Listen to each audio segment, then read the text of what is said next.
Adventure Day 2.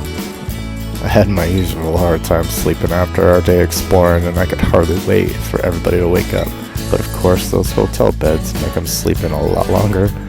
But that was alright, because I used my time to go over some maps and the websites to make sure that I was able to find everything that I wanted to see. Our first stop, dinosaur tracks.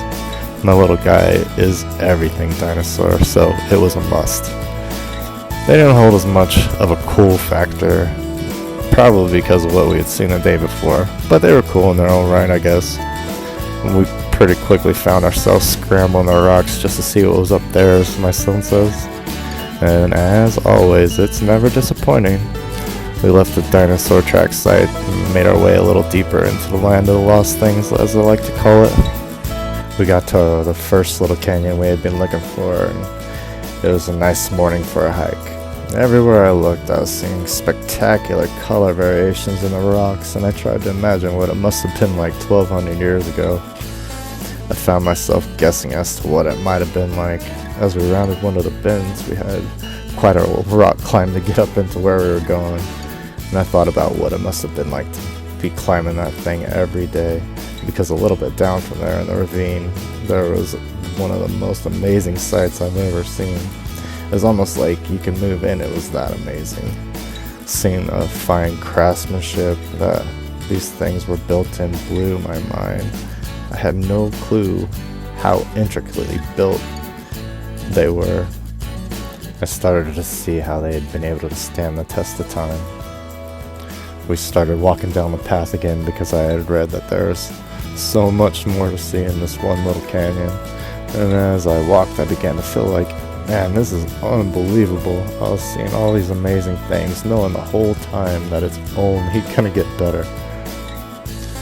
One other constant in my life is ravens seem to show up when something profound's about to happen, or something unique. I look for these things consistently, because usually it's gonna be an experience for sure, whether it's good or bad. The raven's always been there. When we came to this ruin, I was speechless. I marveled at the craftsmanship. I come from a long line of builders, and it was impressive to see every detail amazingly crafted. The ruins kept the entrance to a deep cave. The raven happened to have built a nest on a ledge right at the entrance, and it was cawing away, and I was a little bit distracted by it when I noticed something on the ground right there in front of me. Right there in front of my eyes, close enough to touch.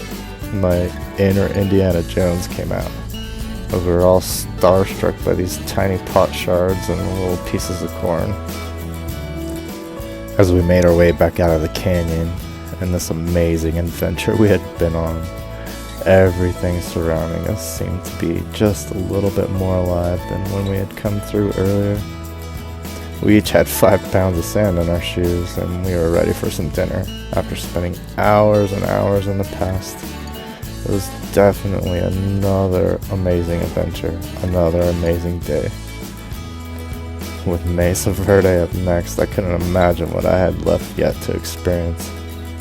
I hope you have enjoyed day 2. One of the most incredible days ever for me. I hope you continue with me on my journey. Next stop, Mesa Verde. Until then, always love. Peace.